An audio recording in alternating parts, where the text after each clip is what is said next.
Welcome you all. Today we'll be talking about the important questions for the 12th physics exam to be held in session 2024-25. And last in video we have talked about the 11th physics important questions. Here we know the total syllabus that is containing 70 marks. इसमें आपका जो आएगा electrostatics आ जाएगा, magnetic effects of current and magnetism, इसके 17 marks होंगे, 17 marks होंगे electromagnetic induction containing and electromagnetic waves, ray optics and wave optics, and then dual nature of radiation will contain 12 marks, including wave optics. This will contain 18 marks, electromagnetic waves and ray optics and optical instruments. Then you have a last unit, this electronic devices containing semiconductor, electronic materials, devices and simple circuits. So this will be the total 70 marks. तो इसका जो breakup होगा जो जिसमें sections होंगे A B C D, क्योंकि ई था और डी में सिर्फ आपका वैल्यू बेस्ड क्वेश्चंस आते थे, लेकिन इस बार हम फिलहाल देखेंगे कि जहाँ पे आपके क्वेश्चंस आ रहे हैं किस पैटर्न से आते हैं. इसमें जो मार्क्स ब्रेकअप सेक्शन वाइज है, दैट इज सेक्शन ए, इसमें आपके 10 मार्क्स आ जाएंगे, हर एक क्वेश्चन 10 क्वेश्चन आ जाएंगे, उसमें 1 मार्क्स होगा हर एक क्वेश्चन का.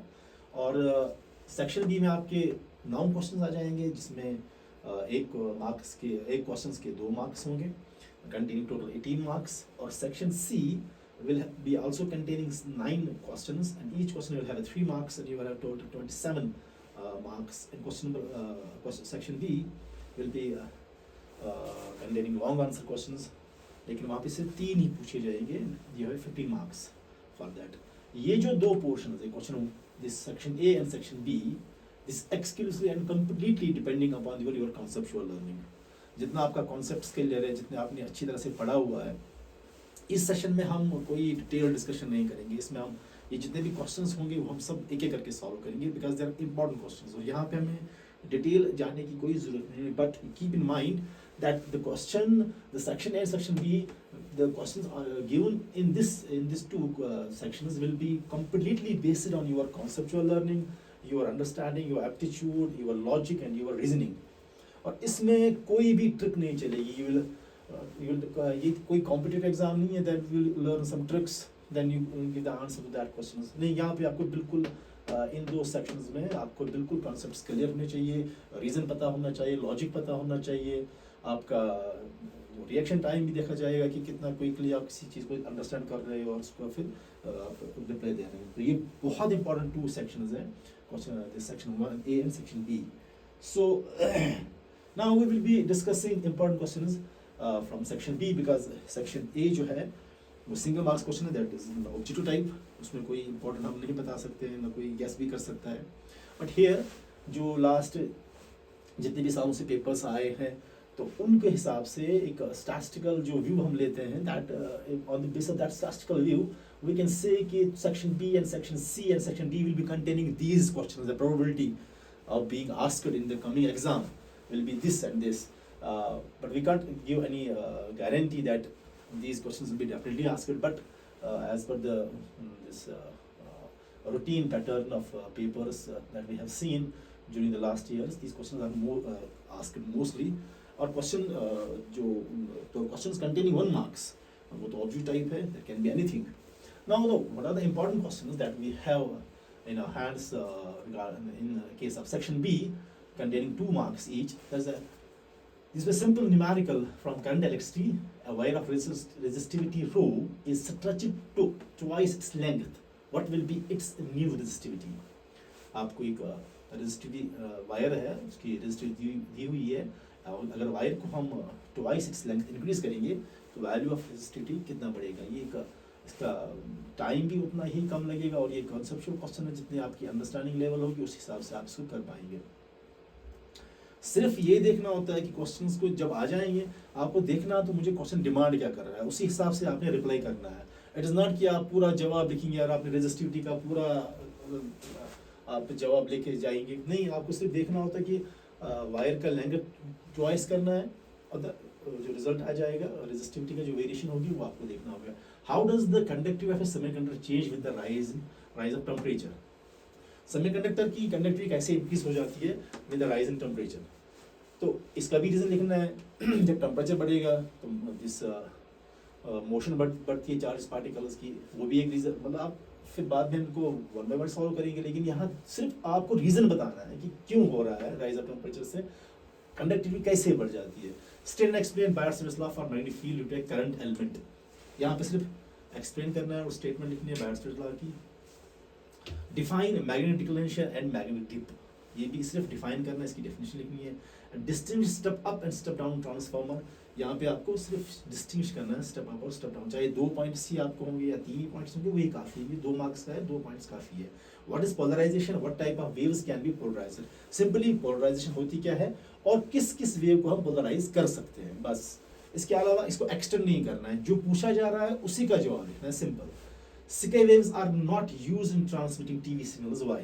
Sky waves are not used in transmitting TV signals. Why? इसका रीज़न देना है, सिर्फ क्यों नहीं है, बाकी नहीं। आप Sky waves के बारे में नहीं लिखोगे, आप उनकी ट्रांसमिशन का नहीं लिखोगे, क्यों नहीं कर रहे हैं, दैट इज द रीज़न, बस उसी रीज़न को आपको डिस्कस करना है।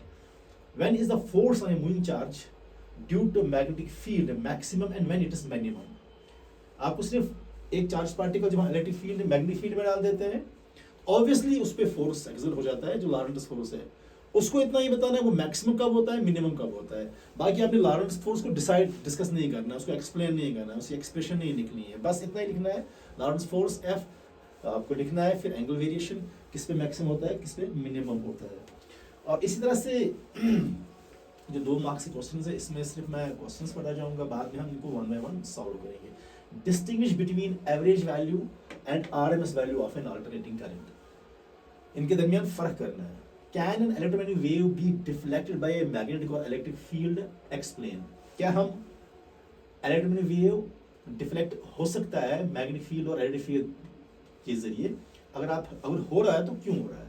Write the conditions for the total internal reflection to take place, आपको टोटल इंटरनल रिफ्लेक्शन के लिए कंडीशन लिखनी है, क्यों, मतलब किस कंडीशन पे हो जाएगा टोटल इंटरनल रिफ्लेक्शन। आपको टोटल इंटरनल रिफ्लेक्शन डिस्कस नहीं करना है, उसका क्रिटिकल एंगल वो सारा कुछ आप नहीं लिख पाएंगे, आप सिर्फ इतना लिखेंगे कि what are the conditions, condition क्या है कि total internal reflection to take place. What is communication system, name the elements of a communication system, ये भी सिंपल क्वेश्चन है, सिंपल वे ही जवाब देना है। तो ये जो क्वेश्चन है मैं रिपीट कर रहा हूँ, the conditions for the total internal reflection, ये टोटल रिफ्लेक्शन कभी 5 मार्क्स का भी आ सकता है, ये कभी 3 मार्क्स का भी आ सकता है, इसकी कंडीशंस है, इतना क्वेश्चन स्ट्रॉन्ग है ये, उसकी मैक्सिमम प्रोबेबिलिटी है that it can be asked sometimes for 5 marks, can be asked sometimes for 3 marks, और यहाँ आपको मार्क्स के हिसाब से इसका रिप्लाई भी देना है। What is maximum value of an angle of dip, बस मैक्सिमम वैल्यू लिखना है। At what place does it occur, और ये किसकी जगह ऑकर हो जाता है। Why do 2 parallel conductors carrying current exert force on each other? As you know in magnetism, when 2 conductors are placed near to each other, they exert a force between the force exerted between them. तो आपको बताना है क्यों, why do 2 parallel conductors carrying current exert force, वो क्यों force exert करते हैं, force का रीजन देना है, बाकी आपने वो force कितना है वो एक्सप्लेन नहीं करना है। State and explain Fleming's right hand rule, simple Fleming's right rule आप उसमें बता दे कौन डायरेक्शन क्या दिखा रहा है, किसकी दिखा रहा है। What does an electromagnetic wave consist of, electromagnetic wave किसकी बनी होती है, on what factors does its velocity in A vacuum depends, simple question है, सिंपल आंसर देना है। What is the demodulation, draw a ladder diagram for the demodulation of amplitude modulated wave, इसके लिए आपको डायग्राम डालनी है।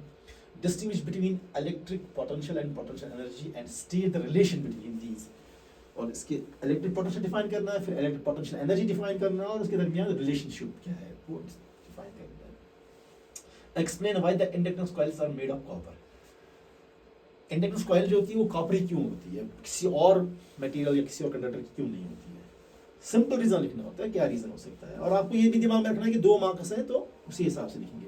How are infrared waves produced, write their 2 important uses, infrared waves कैसे produce होती है, और उनके आपसे 2 पॉइंट्स लिखने हैं, 2 इंपॉर्टेंट यूजेस लिखने हैं।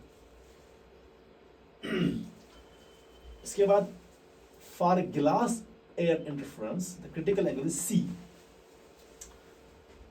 Will the critical angle for glass water interface be greater और लेस देन C, C का वैल्यू एक है फॉर ग्लास एयर इंटरफेरेंस, आपको बताना है कि ग्लास वाटर इंटरफेस के लिए क्रिटिकल एंगल सी ही होगा या सी से कम होगा, अगर कम होगा या सी जैसा ही होगा तो एक्सप्लेन करना है।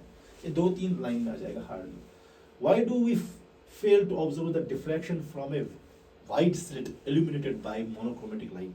आपको स्लिट अगर वाइट होगा तो हम फेल क्यों हो रहे हैं to observe diffraction pattern. Diffraction pattern के लिए आपका स्लिट काम इंपॉर्टेंट काम कर उसका स्लिट विड्थ जो है दैट दिस जो स्लिट विड्थ है दैट उसका जो स्लिट विड्थ की जो वेरिएशन है that plays a very important role in case of diffraction pattern. You have to check out कि अगर हम स्लिट वाइड कर रहे हैं डिफ्रैक्शन पैटर्न क्यों नहीं दिख रहा है। फिर what are nuclear forces state their 3 properties. Nuclear forces और उनकी 3 properties. Write 2 important significance of binding energy per nucleon curve. Significance दिखाना है। What do you mean by the diffraction of light. Simple definition, diffraction light क्या है। And electron यहाँ पे अगर diffraction of light है यहाँ पे कि यहाँ फेल क्यों हो रहा है diffraction of from a wide slit illuminated by monochromatic light. तो an electron is accelerated through a potential difference of 1000 volt. What is the velocity of the electron? तो यानी कि आपको पोटेंशियल डिफरेंस पता होगी तो आप उस इलेक्ट्रॉन की वेलोसिटी भी निकाल सकते हैं।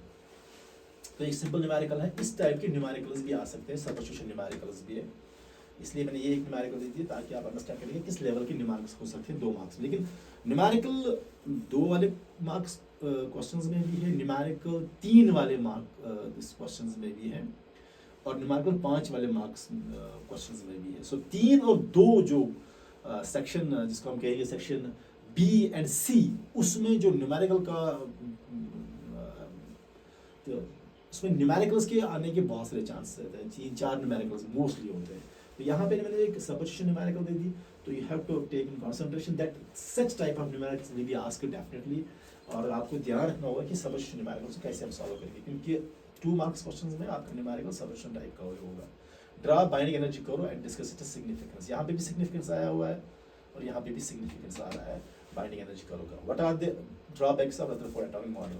रदरफोर्ड एटॉमिक को बिल्कुल डिस्कस नहीं करना है, उसका फेलियर बताना है, उसका ड्रॉबैक बताना है, कहीं उसकी कुछ वीकनेस है वो क्या है। What is meant by the term doping of intercept semiconductor. Doping का मतलब क्या है, बस how does it affect the conductivity of a semiconductor. यहाँ पे आप लिखना है कि doping, what is meant by the term doping. 1-2 line में 1.5 लाइन में आ जाएगा। How does it affect the conductivity, और इस कैसे इफेक्ट कर रहा है कंडक्टिविटी ऑफ ए सेमीकंडक्टर। तो draw a circuit diagram for a PN junction in A forward bias. बस आपको सिर्फ डायग्राम दिखानी है और आपको P2 प्लस और N2 माइनस का डायग्राम जो कनेक्ट होगा वो देना है, जहाँ इसमें कुछ लिखना नहीं है। Sketch the voltage versus current graph for the same. अब इसके लिए इसको कहते हैं इनपुट कैरेक्टरिस्टिक्स या आउटपुट कैरेक्टरिस्टिक्स। आउटपुट कैरेक्टरिस्टिक्स या इनपुट कैरेक्टरिस्टिक्स में क्या करते हैं हम, वोल्टेज करंट ग्राफ डालते हैं। तो वो आपको ग्राफ दिखाना है, इसमें कैसा ग्राफ आता है। Differentiate between P type and N type semiconductor, differentiate करना है। Mention 2 points of difference between the step up and step down transformer. Transformer में भी आपको स्टेप अप के 2 पॉइंट्स डिफरेंस मेंशन करने हैं। Give 4 properties of electromagnetic waves. Electromagnetic waves की 4 properties आपको देने हैं। Why ground waves are not stable for high frequency. Ground waves are not stable for high frequency, क्यों नहीं है, इसका रीजन देना है। बस इसका रीजन हार्डली 1.5 लाइन में आ जाएगा या 2 लाइन से मैक्सिमम आ जाएगा। इसका कोई डिटेल नहीं लिखना है, ग्राउंड वेव्स होते क्या है कुछ नहीं लिखना है, सिंपल सुटेबल क्यों नहीं है हाई फ्रीक्वेंसी के लिए। इसके बाद हमारा आता है सेक्शन 3। ये भी कॉन्सेप्चुअल बेस्ड होता है, इसमें भी you have to be very strong. आपका जो क्लियरेंस होना चाहिए कॉन्सेप्ट्स के हिसाब से, वो बड़ा ज़बरदस्त होना चाहिए, तब जाके आप बहुत सारे क्वेश्चंस खुद कर सकते हो और बहुत कम टाइम में कर सकते हैं। With the help of a circuit diagram explain how you will compare EMF of 2 primary cells using potentiometer. तो पोटेंशियोमीटर जैसे आपका पोटेंशियोमीटर है, how potentiometer is used to explain और to compare the EMF of 2 primary cells using Kirchhoff's law, derive the condition of for the balance of a Wheatstone bridge circuit. Wheatstone bridge को हम कैसे balance करते हैं using Kirchhoff's law के जो 2 law हैं उन्हें हम कैसे इस्तेमाल करते हैं ताकि सर्किट को हम बैलेंस करेंगे, जाके Wheatstone bridge को बैलेंस करेंगे। Using phasor diagram solution of series LCR circuit drive expression for the impedance. आपको Z के लिए, इम्पीडेंस के लिए, टोटल रेजिस्टेंस के लिए आपको ड्राइवेशन करनी है। User diagram solution of series RLC circuit drive expression for the impedance, expression लिखनी है इसकी इम्पीडेंस की, वो निकालना है, छोटी सी डायग्राम बनानी है, वहाँ से आपको इसका Z का वैल्यू निकालना है। What is phenomena of A total internal reflection, give the condition for its occurrence. वहाँ पे हुआ था कंडीशंस फॉर, यहाँ पे भी कंडीशंस है, लेकिन यहाँ को व्हाट इज फिनोमेना, आप यहाँ पे साथ में है phenomena of total internal reflection है क्या, वहाँ पे सिर्फ कंडीशंस देनी थी हमें 2 मार्क्स में, यहाँ पे हमें फिनोमेना ऑफ इंटरनल रिफ्लेक्शन है क्या, give the condition for its occurrence. I told you already कि इसके 2 मार्क्स वाले भी क्वेश्चन आ सकते हैं टोटल इंटरनल रिफ्लेक्शंस पे, 5 मार्क्स वाला क्वेश्चन भी आ सकता है, तो यहाँ पे हमारे पास 3 मार्क्स वाला क्वेश्चन भी आने के चांसेस भी हैं। Show that the de Broglie wavelength of electron energy E is given by lambda is equal to h under root of 2m e। ये आपको प्रूव करना है। Show that in a de Broglie hydrogen atom R is directly proportional to n square, where R is the radius and n is the principal quantum number। Define mass defect and orbit expression for the binding energy per nucleon। mass defect की वो define करना है और expression निकालनी है for binding energy per nucleon। With the help of circuit diagram, explain the voltage regulate action of Zener diode। voltage regulation, Zener diode is a voltage regulator, भी आप लिख सकते हैं। Give logic symbols, Boolean expression and the truth table of AND gate। अब यहाँ पे AND gate है, OR gate भी हो सकता है, और भी कोई गेट हो सकता है, नॉट गेट हो सकता है, यहाँ पे इसमें एंड और एंड नॉट है, तो उसका आपको लॉजिक सिंबल देना है, फिर ट्रुथ टेबल बनाना है, फिर इसकी डायग्राम भी डालनी है। Deduce Ohm's law using the concept of driftive velocity। Ohm's law आप नहीं लिख सकते हो directly that V is directly proportional to I, नहीं, आपको driftive velocity से Ohm's law को डिराइव करना है। यहाँ पे ये क्वेश्चन डिफरेंट है, Ohm's law को driftive velocity डिराइव करना है। State Coulomb's law in electrostatics expressed in vector form। Statement इसकी Coulomb's law की, उसके बाद उसको वेक्टर फॉर्म में आपको प्रूव देना है, और इसमें चांसेस भी है क्या कभी आता है कि Coulomb's law resembles with that of Newton's third law। Calculate the electric field intensity at a point on axial line of a dipole। Dipole से जो इलेक्ट्रिक फील्ड प्रोड्यूस होता है उसके 2 क्वेश्चन होते हैं, एक इक्वेटोरियल है, एक एक्सियल है, तो आपको एक्सियल का देखना पड़ेगा। स्टेट एम्पीयर सर्किट लॉ बहुत इंपॉर्टेंट क्वेश्चन है। Direction for the magnetic field due to current carrying state solenoid. What do you mean by the dual nature of matter waves? Obtain de Broglie equation of material, this material particle। What is radioactivity? Deduce the relation n is equal to E naught e raised to power minus lambda t। ये n is the this lambda is decay constant, और आपको ये expression को proof करना है। Distinction between isotopes and isobars, give examples। ये सारे questions हैं। इसके बाद ये इतने सारे क्वेश्चंस हैं। What is rectifier? Explain the working of a PN junction diode as a full wave rectifier। ये भी आप डिवाइसेस में आपका explain with the help of circuit diagram the action of PNP or NPN transistor। Explain ground waves propagation of radio। Explain ground wave propagation of radio waves। Explain how you will compare the EMF of 2 cells by potentiometer। यहाँ ये वाला question repeat हुआ है यहाँ पे। Find an expression for the electric field at a point outside uniformly charged thin spherical shell। Find the expression for the electric field at a point outside a uniformly charged thin spherical shell। ये Gauss's law की एक application है। Explain what is meant by quantization of charge। Quantization of charge आप जानते हैं। Using Barrett's law, calculate the magnetic field at the center of circular coil। आपको सिर्फ Barrett's law को इस्तेमाल करना है, और सेंटर ऑफ सर्कुलर कॉइल के सेंटर में आपने मैग्नेटिक फील्ड को चेक करना है। Obtain expression for the torque acting on a rectangular current rule। ये भी मैग्नेटिज्म का है। When placed in an inclined at an angle theta with the direction of the magnetic field B। Write the postulates of Bohr's model of hydrogen atom। आपको Bohr's model of hydrogen atom के postulates देने हैं। Define binding energy of a nucleus। Draw a curve between mass number and binding energy per unit। यहाँ आपको graph डालना पड़ेगा। What is photoelectric effect? Draw the Einstein's photoelectric equation। बहुत important question है photoelectric effect। Distribute intrinsic semiconductor and P-type semiconductor। What is P-type? Why is P-type semiconductor crystal neutral? यहाँ पे ये point है, important point। यहाँ पे distributing an intrinsic semiconductor and P-type semiconductor, यहाँ पे why is P-type semiconductor crystal neutral? इसका reason देना है। Explain the Sky wave propagation of a radio wave। ये फिर से रिपीट हुआ है। What is an ammeter? How can galvanometer be converted to an ammeter? State Lenz's law and show that it does not violate the law of conservation of energy। State Lenz's law and show that it does not violate the law of conservation of energy।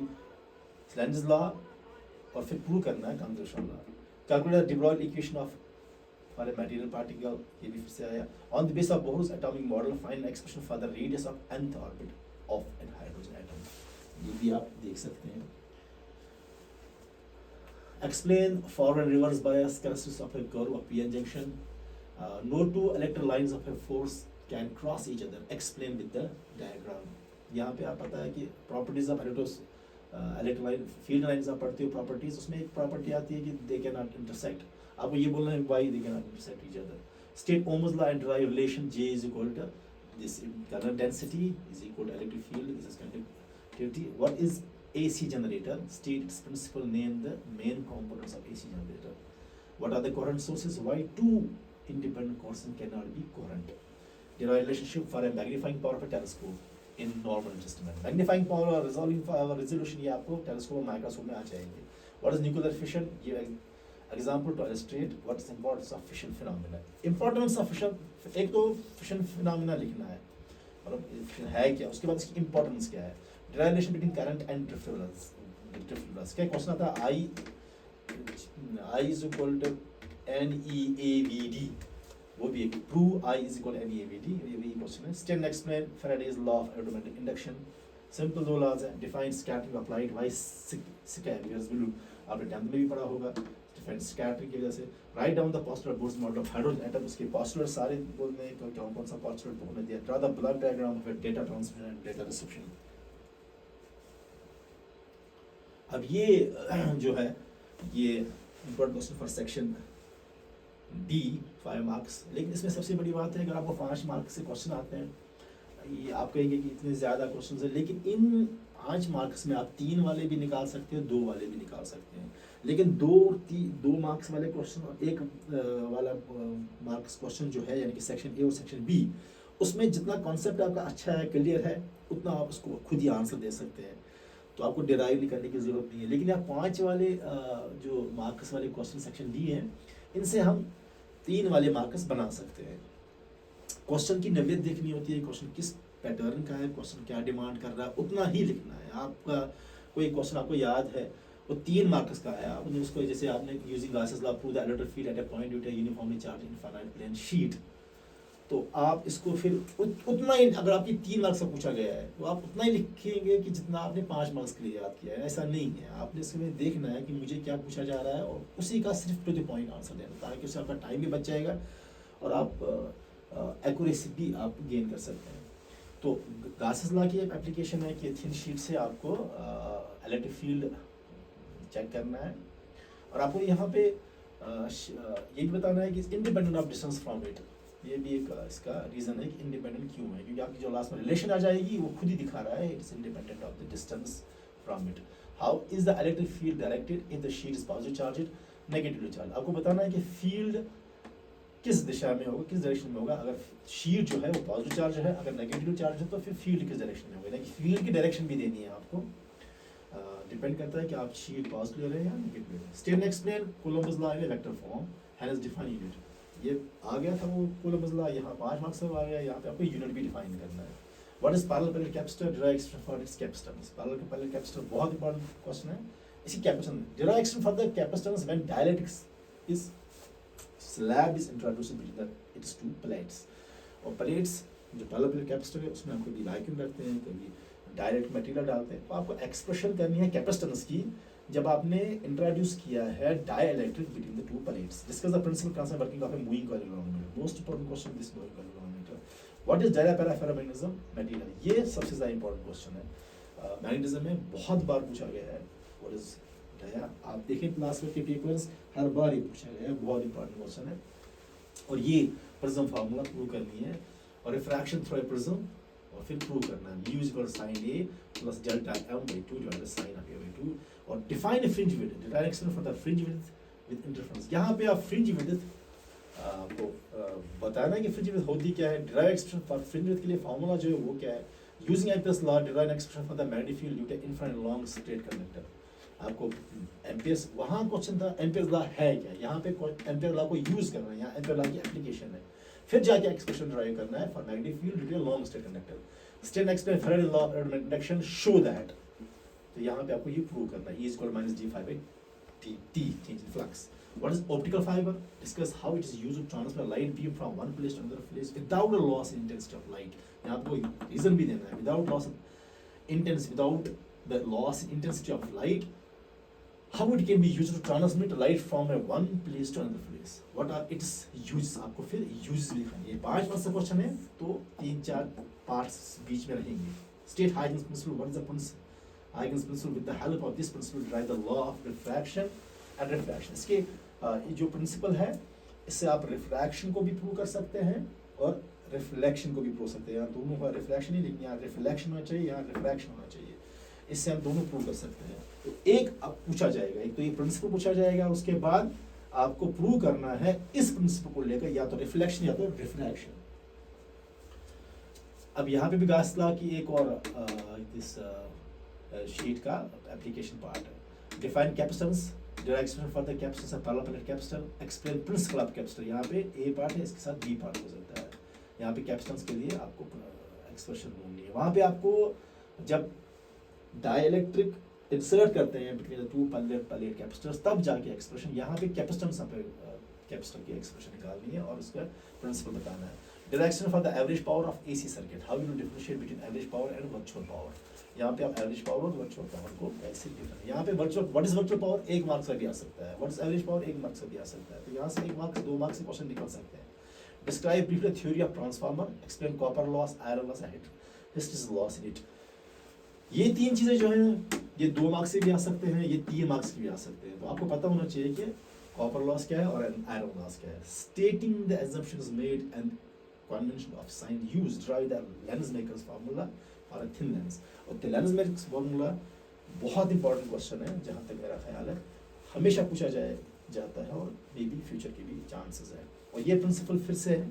illustrate how a parallel beam of light is reflected from a plane mirror. यहाँ पे ये आपको illustrate करना है with mathematical evidence and statement. What is an electric dipole? An electric dipole moment. ये A part है, ये आपका 2 मार्क्स में भी आ सकता है या 3 का भी. Direction for the electric potential at a point due to an electric dipole. तो अब electric potential के लिए एक्सप्रेशन ढूंढना है, due to dipole से electric potential जो है वो कितना. Also discuss the special cases. Define capacitance of a capacitor, give its use. इसका जो सेकंड ये भी आ सकता है, उसका जो साथ में आ सकता है B part. Prove that the total electrostatic energy stored in a parallel capacitor is 1/2 C square. इसके 3 एक्सप्रेशंस हैं, आप लिख सकते हैं. C को सबस्टिट्यूट करो, V को सबस्टिट्यूट करेगा. यहाँ पे सबसे ज़्यादा इंपॉर्टेंट क्वेश्चन ये भी याद रखना है, energy density of a capacitor. वो बहुत इंपॉर्टेंट है as compare to simple energy लिखना 1/2 C square. Energy density of a capacitor भी आप याद करना बहुत इंपॉर्टेंट है. With the help of level diagram explain the construction and working of AC generator. Find the expression for EMF produced by the generator. आपको EMF के लिए derivation लिखनी है. Derive expression for the impedance of A phasor and phasing of a L for series LCR AC circuit. How does impedance differ from the ohmic resistance? तो यहाँ पे conceptual question है कि impedance और ohmic resistance में क्या फर्क है. आप impedance बोलते हैं total resistance, तो ohmic resistance है क्या फिर. State assumptions and made and convention used to derive the Lensmaker's formula for double convex lens. Lensmaker's formula आप याद करें, फिर आप देख सकते हैं कि कैसे इसको अप्लाई करना है. Define fringe width, derivation for the fringe width, Young's double slit experiment. Derive an expression for the fringe width in Young's double slit experiment of interference of light. ये भी आप देख लें, ये थ्योरी का है. State Gauss line expression for the electric field within a long straight charge wire at a, ये linear charge density का क्वेश्चन है. यहाँ पे जो इसमें इंपॉर्टेंट है वो है graph variation of electric field with R. Linear charge, वहाँ पे जो थिन शीट है वहाँ कह रहा है कि इज इंडिपेंडेंट ऑफ डिस्टेंस. यहाँ कह रहा है नहीं, आप ग्राफ दिखा दें variation of electric field with R, distance के साथ ग्राफ. यानी कि ये in line charge density there is a variation of electric field with distance, but in case of thin sheet there is no variation. तो आपको वो दिखाना है क्यों नहीं है. तो यहाँ पे आपको जो गॉसेस लॉ है उसके जो 3 एप्लीकेशंस, यानी कि सेफियर के लिए भी है, थिन शीट के लिए भी है, लाइन चार्ज के लिए भी है. तो आपको वो तीनों क्वेश्चंस होने चाहिए ताकि उनमें से एक पूछा जाएगा. आपको पता भी होना चाहिए कि अगर लाइन चार्ज डेंसिटी हो रही है वो R के साथ हो रही है, अगर थिन शीट है उसमें वो R के साथ कोई वेरिएशन नहीं है, अगर सेफियर है उसमें कैसे वेरिएशन हो जाती है, inside, on the surface of sphere and away from the surface of sphere. वो भी 3 है.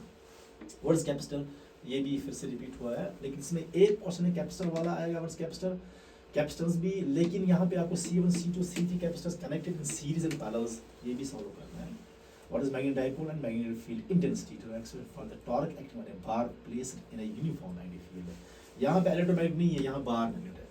वहाँ पे क्वेश्चन था कि आपको टॉर्क करना है, लेकिन वो इलेक्ट्रोमैग्नेट के लिए था, यहाँ पे बार मैग्नेट के लिए. To accelerate for the force per unit length experienced by each of two long current carrying conductors placed parallel to each other in air, hence defined 1 ampere.